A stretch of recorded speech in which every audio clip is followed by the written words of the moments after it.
ओम शांति। ये दुनिया कर्म क्षेत्र है और इस कर्म क्षेत्र पर हम आत्माएं कर्मेंद्रियों का आधार लेकर कर्म कर रही हैं। परंतु सतयुग त्रेता में आत्मा को यह अनुभूति थी कि मैं इन कर्मेंद्रियों द्वारा करा रही हूँ। लेकिन द्वापर से जब से हम स्वयं को ये देह समझने लगे तो कर्मों का हिसाब किताब शुरू हो गया और उसके कारण विकर्म बनने लगे। और अब जब कलयुग का अंत आया है, संगम युग का समय है और वापस जाना है, तो अकाउंट हमें फिर से चुकता करना है, जैसे कल्प पहले किया था। फिर से कर्मातीत बनना है और उसके लिए चाहिए बाबा की याद। और सिंपल याद भी नहीं चाहिए, गहरी याद, ज्वालारूप की याद, ताकि जन्म जन्मांतर के ये जो जाने अनजाने हमने विकर्म किए हैं, ये जो पाप कर्म बनाए हैं, विकर्मों का बोझ जो लेकर हम बैठे हैं, ये विकर्म भस्म हो जाएं, पाप सदा काल के लिए खत्म हो जाएं। और इसलिए बाबा हमें बार बार स्मृति दिलाते हैं कि अपने को आत्मा समझो और बाबा को याद करो, ताकि ये बोझ हल्का हो और हम कर्मेंद्रियों से पार कर्मातीत बनकर विकर्म विनाश करके पुनः अपने घर जाएं और फिर सतयुग में आए। आज की मुरली हमें हमारे इस लक्ष्य की ओर बार बार प्रेरित कर रही है। सुनते हैं बाबा के मधुर महावाक्य। आज 13 सितंबर 2025। बाबा के महावाक्य हैं, मीठे बच्चे, सबसे पहले यही ख्याल करो कि मुझ आत्मा पर जो कट चढ़ी हुई है वह कैसे उतरे। सुई पर जब तक कट यानी जंक होगी तब तक चुंबक खींच नहीं सकता। क्यों खींच नहीं सकता? क्योंकि कट चढ़ी हुई है, उसे उतारना है बाबा की याद से।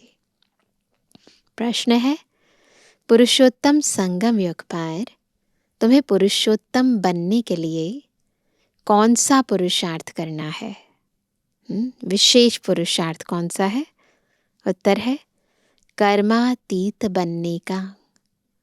कोई भी कर्म संबंधों की तरफ बुद्धि ना जाए, अर्थात कर्म बंधन अपने तरफ न खींचे। सारा कनेक्शन एक बाप से रहे, कोई से भी दिल लगी हुई ना हो।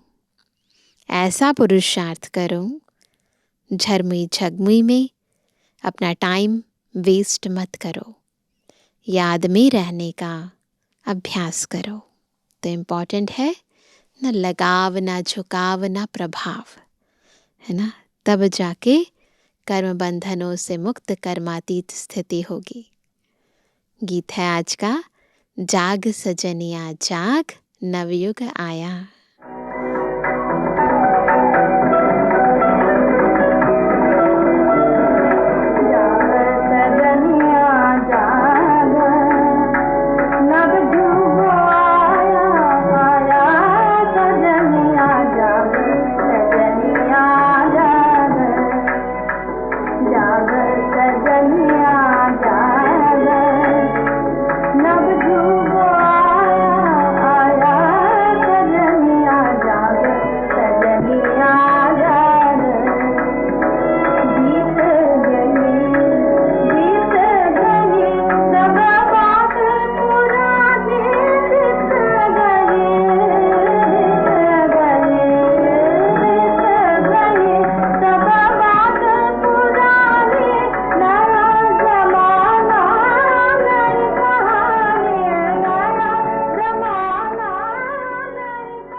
ओम शांति।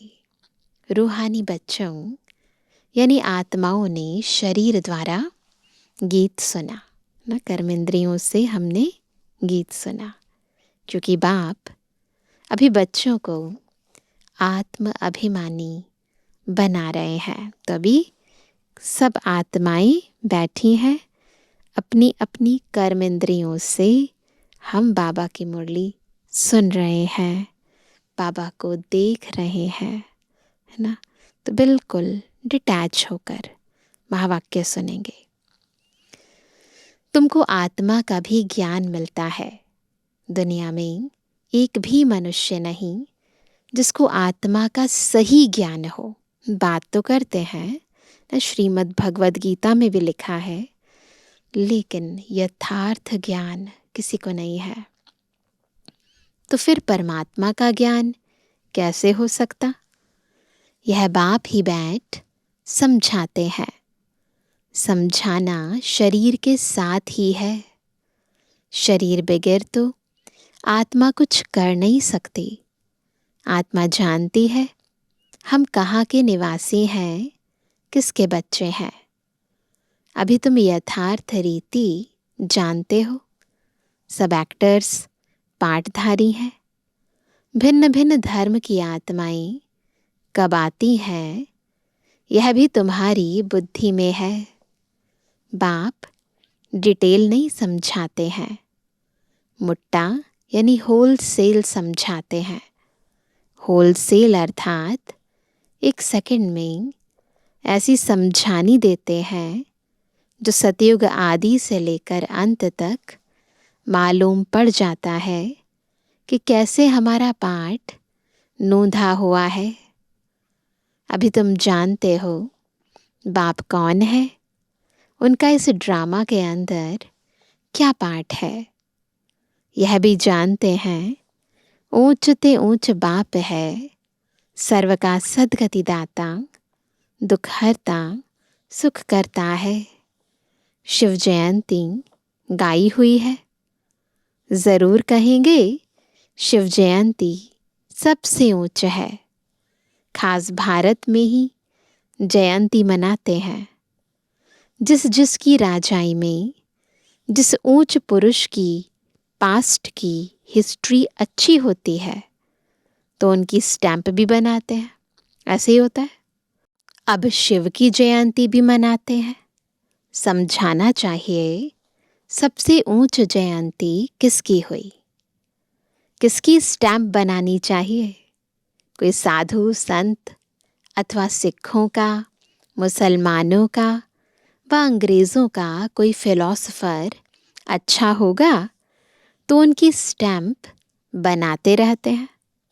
जैसे राणा प्रताप आदि की भी बनाते हैं।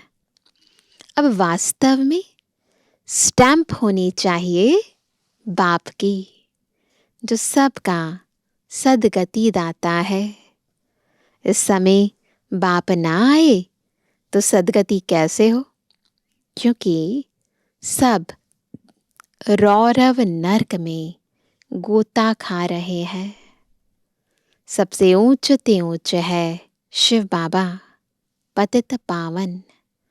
मंदिर में ना, मंदिर भी शिव के बहुत ऊंचे स्थान पर बनाते हैं। ऊंचे ते ऊंचा है ना, तो इसलिए यादगार में देखा जाता है बड़े बड़ी पहाड़ियों पर बनाते हैं ना। अमरनाथ, केदारनाथ ना, पशुपतिनाथ, सब ऊंचे ऊंचे पहाड़ों पर।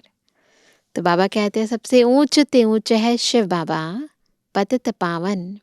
मंदिर भी शिव के बहुत ऊंचे स्थान पर बनाते हैं, क्योंकि ऊंच ते ऊंच है ना। बाप ही आकर भारत को स्वर्ग का मालिक बनाते हैं। जब वह आते हैं तब सद्गति करते हैं, तो उस बाप की ही याद रहनी चाहिए। स्टैंप भी शिव बाबा की कैसे बनाए? भक्ति मार्ग में तो शिवलिंग बनाते हैं। देखने में भी तो आना चाहिए ना, तो बड़ा रूप तो शिवलिंग के रूप में बनाते हैं। वही ऊंच ते ऊंच आत्मा ठहरे। ऊंच ते ऊंच मंदिर भी शिव का ही मानेंगे। सोमनाथ शिव का मंदिर है ना। भारतवासी तमो प्रधान होने कारण यह भी नहीं जानते कि शिव कौन है, किसकी पूजा करते हैं। उसका ऑक्यूपेशन तो जानते नहीं। राणा प्रताप ने भी लड़ाई की, वह तो हिंसा हो गई। इस समय तो सब हैं डबल हिंसक। सारी दुनिया में सब डबल हिंसक हैं। क्रोध इतना है तो स्थूल रूप में भी हिंसा करते हैं और काम कटारी भी चलाते हैं। विकार में जाना, काम कटारी चलाना, यह भी हिंसा है ना। डबल अहिंसक तो यह लक्ष्मी नारायण है। मनुष्यों को जब पूरा ज्ञान हो तब अर्थ सहित स्टैंप निकले। सतयुग में स्टैंप निकलती ही इन लक्ष्मी नारायण की है। शिव बाबा का ज्ञान तो वहाँ रहता नहीं, तो ज़रूर ऊंच ते ऊंच लक्ष्मी नारायण की ही स्टैंप लगती होगी। वहाँ भी तो होगी ना, वहाँ भी स्टैंप होगी। तो किसकी लगाएंगे? जो ऊंचे ते ऊंचे हैं वहाँ। शिव बाबा का तो ज्ञान नहीं है, तो लक्ष्मी नारायण की स्टैंप होगी। अभी भी भारत का वह स्टैंप होना चाहिए। ऊंच ते ऊंचे है त्रिमूर्ति शिव, वह तो अविनाशी रहना चाहिए। क्योंकि भारत को अविनाशी राजगद्दी देते हैं। परमपिता परमात्मा ही भारत को स्वर्ग बनाते हैं। तुम्हारे में भी बहुत है जो यह भूल जाते हैं कि बाबा हमको स्वर्ग का मालिक बनाते हैं। यह माया भुला देती है।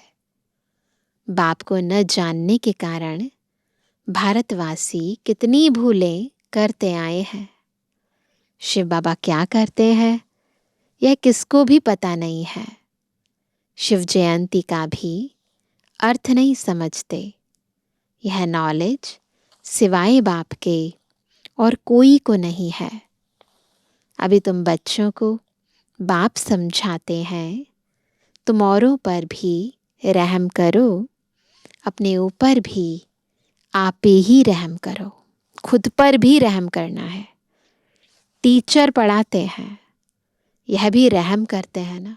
शिव बाबा हमें पढ़ाते हैं, यही तो बाबा का रहम है। यह भी कहते हैं मैं टीचर हूँ, तुमको पढ़ाता हूँ। वास्तव में इसका नाम पाठशाला भी नहीं कहेंगे। यह तो बहुत बड़ी यूनिवर्सिटी है। बाबा क्या कहते हैं? ये क्या है? बहुत बड़ी यूनिवर्सिटी है। बाकी सब है झूठे नाम। वह कोई सारे यूनिवर्स के लिए कॉलेज तो है नहीं। दुनिया में भले कहते ये यूनिवर्सिटी है, परंतु प्रैक्टिकल में यूनिवर्स के लिए तो नहीं है ना। लिमिटेशन है, एज लिमिटेशन है ना। करियर भी लिमिटेशन है, अलग अलग सब्जेक्ट्स होते हैं, तो इसलिए सारे यूनिवर्स के लिए नहीं है। तो बाबा कहते हैं तो यूनिवर्सिटी है ही एक बाप की, जो सारे विश्व की सदगति करते हैं। वास्तव में यूनिवर्सिटी यह एक ही है। इन द्वारा ही सब मुक्ति जीवन मुक्ति में जाते हैं, अर्थात शांति और सुख को प्राप्त करते हैं। यूनिवर्स तो यह हुआ ना। इसलिए बाबा कहते हैं डरो मत। यह तो समझाने की बात है। ऐसे भी होता है इमरजेंसी के टाइम में कोई किसकी सुनते भी नहीं है। प्रजा का प्रजा पर राज्य चलता है, और किसी धर्म में शुरू से राजाई नहीं चलती। वह तो धर्म स्थापन करने आते हैं। केवल इस धर्म में, आदि सनातन देवी देवता धर्म में शुरू से राजाई चलती है, बाकी कहीं नहीं चलती। बाबा कहते हैं वह तो धर्म स्थापन करने आते हैं, फिर जब लाखों के अंदाज में हो तब राजाई कर सके। बाकी धर्मों में ऐसे ही होता है। यहाँ तो बाप राजाई स्थापन कर रहे हैं यूनिवर्स के लिए। यह भी समझाने की बात है। सारे यूनिवर्स पर राज्य करते हैं ना लक्ष्मी नारायण। दैवी राजधानी इस पुरुषोत्तम संगम युग पर स्थापन कर रहे हैं।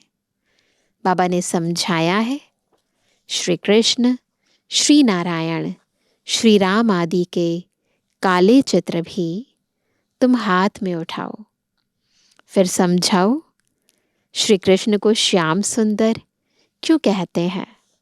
सुंदर था, फिर श्याम कैसे बनते हैं। भारत ही हैवन था, अब हेल है। हेल अर्थात काला, हैवन अर्थात गोरा। राम राज्य को दिन, रावण राज्य को रात कहा जाता है। तो तुम समझा सकते हो देवताओं को काला क्यों बनाया है। बाप बैठ समझाते हैं, तुम हो अभी पुरुषोत्तम संगम युग पर। वह नहीं है, तुम तो यहाँ बैठे हो ना। यहाँ तुम हो ही संगम युग पर पुरुषोत्तम बनने का पुरुषार्थ कर रहे हो। विकारी पतित मनुष्यों से तुम्हारा कोई कनेक्शन ही नहीं है। हाँ, अभी कर्मातीत अवस्था हुई नहीं है, इसलिए कर्म संबंधों से भी दिल लग जाती है। कर्मातीत बनना, उसके लिए चाहिए याद की यात्रा। बाप समझाते हैं, तुम आत्मा हो, तुम्हारा परमात्मा बाप के साथ कितना लव होना चाहिए, कितना लव होना चाहिए। ओहो, बाबा हमको पढ़ाते हैं, वह उमंग कोई में रहता नहीं है। माया घड़ी घड़ी देह अभिमान में ला देती है। जबकि समझते हो शिव बाबा हम आत्माओं से बात कर रहे हैं, तो वह कशिश, वह खुशी रहनी चाहिए ना। जिस सुई पर जरा भी जंग नहीं होगी, वह चुंबक के आगे तुम रखेंगे तो फट से चटक जाएगी। ऐसे ही है, बाबा चुंबक है, हम आत्माएं हैं सुई। जितनी ज्यादा कट चढ़ी हुई होगी, उतना बाबा से आकर्षण, बाबा से प्यार कम होगा। कट नहीं होगी तो बाबा से प्यार जास्ती होगा। थोड़ी भी कट होगी तो चटकेगी नहीं, कशिश नहीं होगी। जहां से नहीं होगी फिर उस तरफ से चुंबक खींचेंगे, है ना। जहां कट नहीं होगी वहीं से अट्रैक्ट होंगे। बच्चों में कशिश तब होगी जब याद की यात्रा पर होंगे। कट होगी तो खींच नहीं सकेंगे। एक तरफ समझ सकते हैं, हमारी सुई बिल्कुल पवित्र हो जाएगी तो कशिश भी होगी। अंदर से तो पता है ना ये बात। कशिश नहीं होती है क्योंकि कट चढ़ी हुई है, इसलिए पहले कट उतारनी है। तुम बहुत याद में रहते हो तो विकर्म भस्म होते हैं। अच्छा, फिर अगर कोई पाप करते हो तो वह 100 गुना दंड हो जाता है। कट चढ़ जाती है, याद नहीं कर सकते। अपने को आत्मा समझ बाप को याद करो। याद भूलने से कट चढ़ जाती है।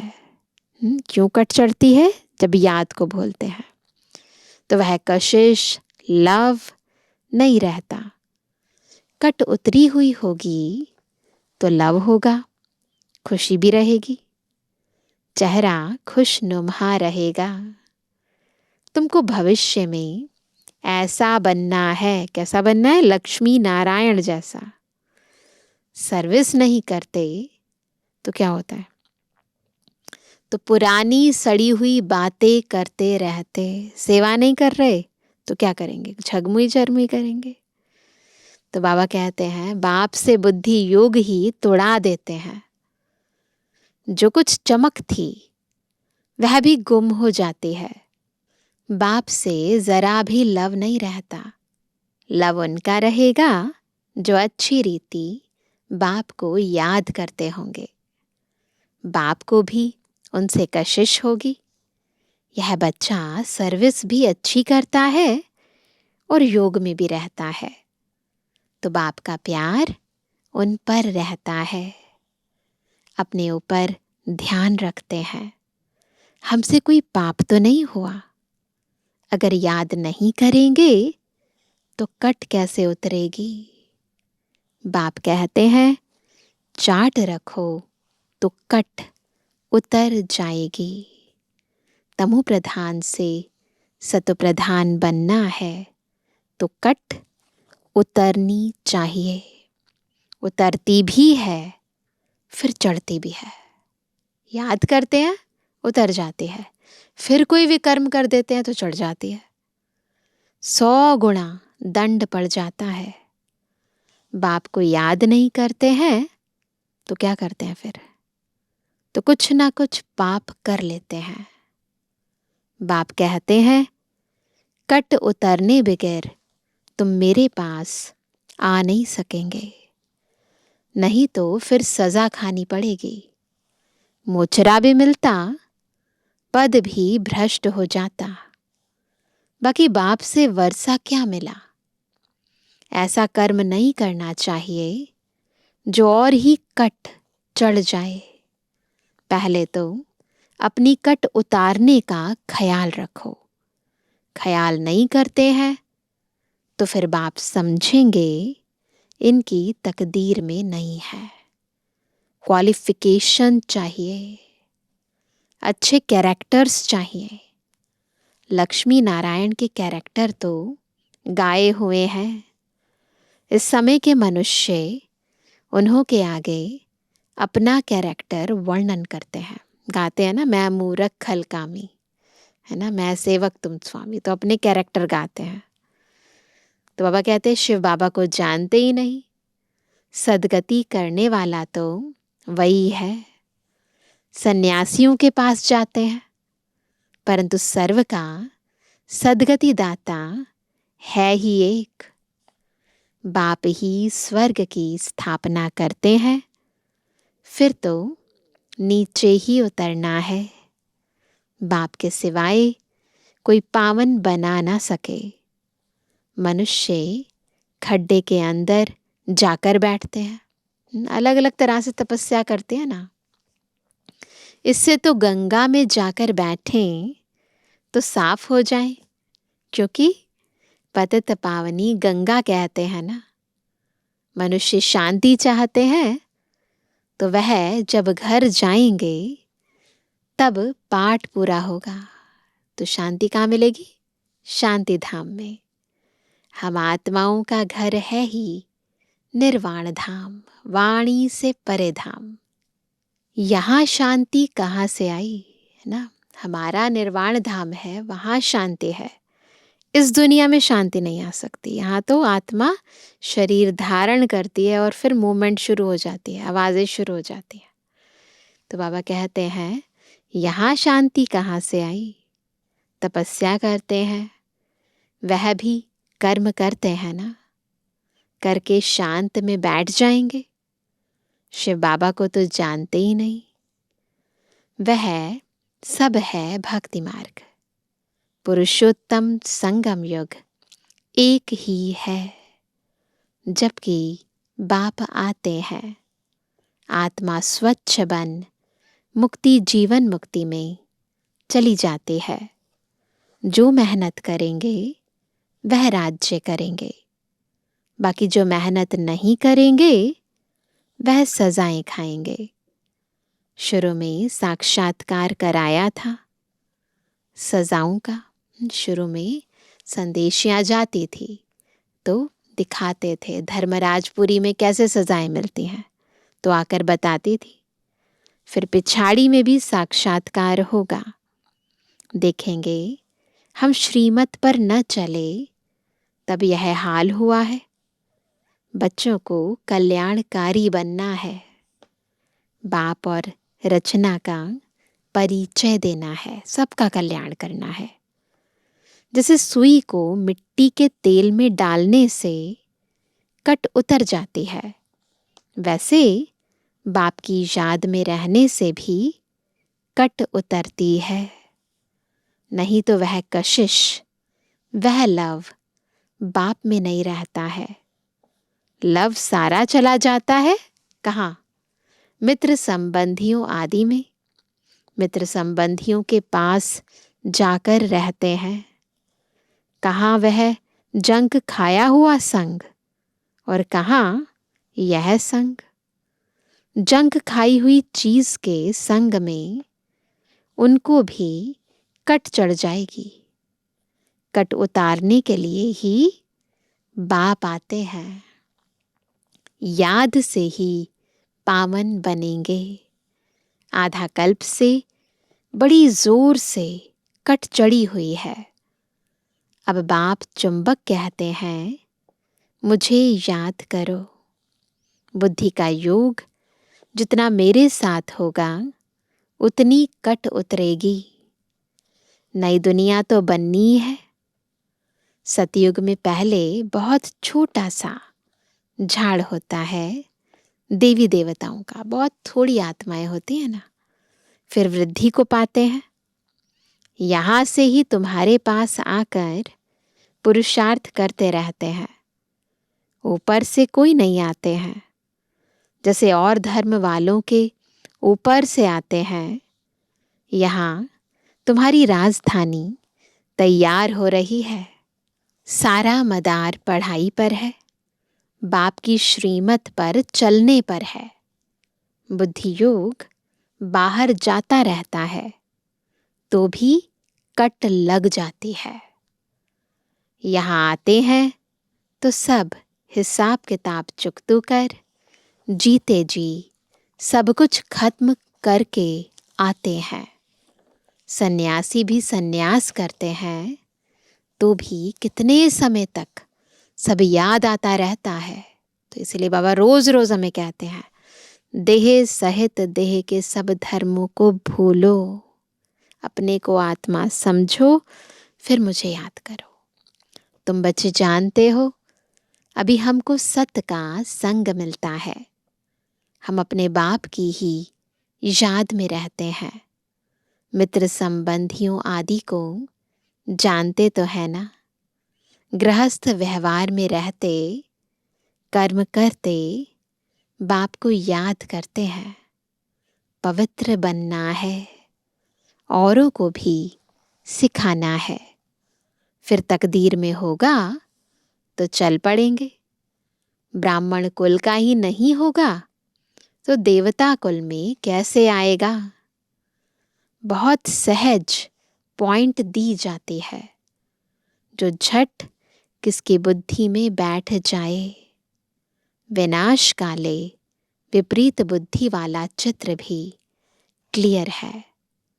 अब वह सॉवरेंटी तो है नहीं।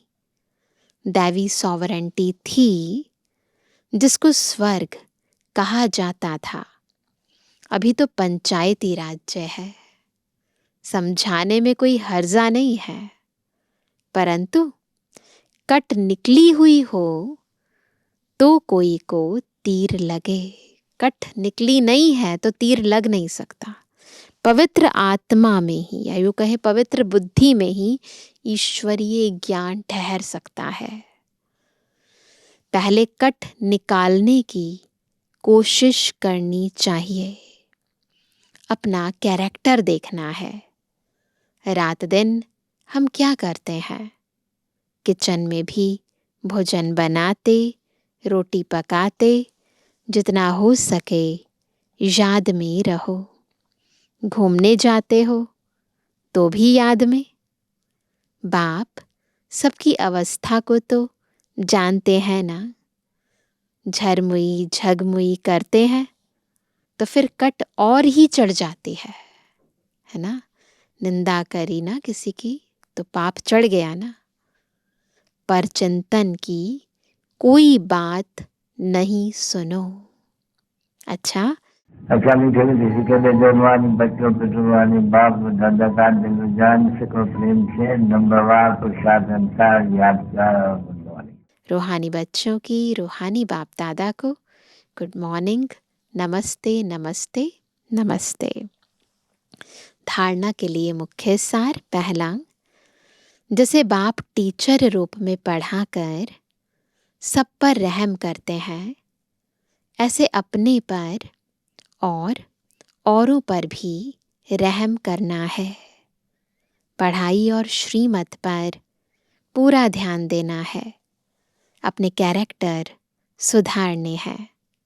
दूसरा, आपस में कोई पुरानी सड़ी हुई पर चिंतन की बातें करके बाप से बुद्धि योग नहीं तोड़ाना है। कोई भी पाप कर्म नहीं करना है। याद में रहकर जंक उतारनी है। वरदान है, दृढ़ता द्वारा कलराठी जमीन में भी फल पैदा करने वाले सफलता स्वरूप भव। कौन है सफलता स्वरूप?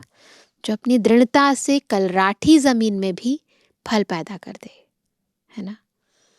कोई भी बात में सफलता स्वरूप बनने के लिए दृढ़ता और स्नेह का संगठन चाहिए। दो चीजें, दृढ़ता और स्नेह, दोनों चाहिए। यह दृढ़ता कलराठी जमीन में भी फल पैदा कर देती है। जैसे आजकल साइंस वाले रेत में भी फल पैदा करने का प्रयत्न कर रहे हैं, ऐसे आप साइलेंस की शक्ति द्वारा स्नेह का पानी देते हुए फलीभूत बनो। दृढ़ता द्वारा नाउम्मीद में भी उम्मीदों का दीपक जगा सकते हो, क्योंकि हिम्मत से बाप की मदद मिल जाती है। स्लोगन है, अपने को सदा प्रभु की अमानत समझ कर चलो। कौन हूं मैं? बाबा की अमानत। ये जीवन, ये तन, ये मन, ये धन ईश्वरीय अमानत है। तो क्या होगा? तो कर्म में रूहानियत आएगी। मेरा नहीं है, सब तेरा है। आज का व्यक्त इशारा, अब लगन की अग्नि को प्रज्वलित कर योग को ज्वाला रूप बनाओ। सारथी अर्थात आत्म अभिमानी सारथी। कल भी बाबा ने कहा था सारथी और साक्षी, तो आज भी बाबा कहते हैं सारथी अर्थात आत्म अभिमानी, क्योंकि आत्मा ही सारथी है। ब्रह्मा बाप ने इस विधि से नंबर 1 की सिद्धि प्राप्त की, तो फॉलो फादर करो। जिसे बाप देह को अधीन कर प्रवेश होते, शिव बाबा देह को अधीन कर प्रवेश होते अर्थात सारथी बनते हैं, देह के अधीन नहीं होते, इसलिए न्यारे और प्यारे हैं। ऐसे ही आप सभी ब्राह्मण आत्माएं भी बाप समान सारथी की स्थिति में रहो। सारथी स्वतः ही साक्षी हो, कुछ भी करेंगे, देखेंगे, सुनेंगे और सब कुछ करते भी माया की लेप छेप से निर्लेप रहेंगे। इसलिए बार बार अभ्यास करना है दिन में। मैं कौन हूँ? मैं सारथी हूँ। आत्म अभिमानी स्थिति का अभ्यास करना है। अच्छा, ओम शांति।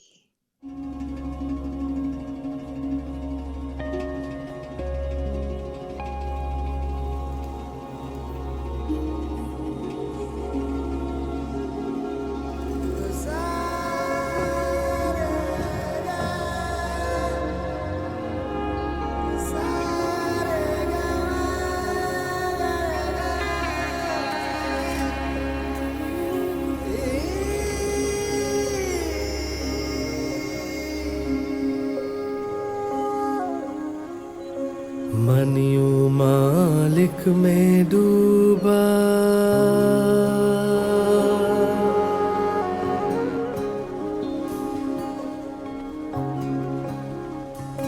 मन यूं मालिक में डूबा, रे दुनिया सुराई काया माया लागे,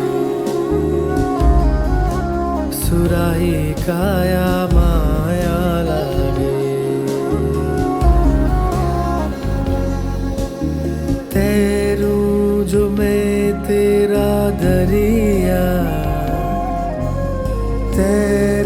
जो मैं तेरा दरिया, हिलाई ना किनारा लागे।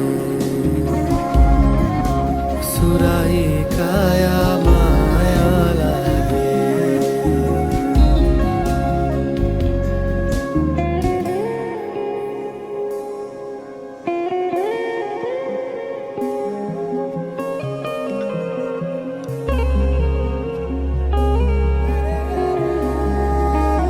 सोया सोया मन जो कोई बारिशों से जागे रे।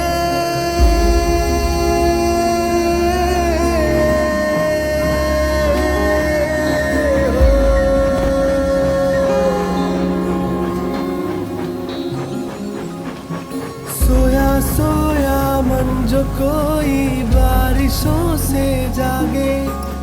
भीगी भीगी आत्मा के भीगे सारे धागे। उजाला उजाला है हर जगह, तेरे हवाले में तेरे हाथ में। मिले मुझे तू ही सदा, जहाँ जाऊं मैं जो खोलूं ये मन की बढ़िया, तुझी में आना जाना लगे। सुराही काया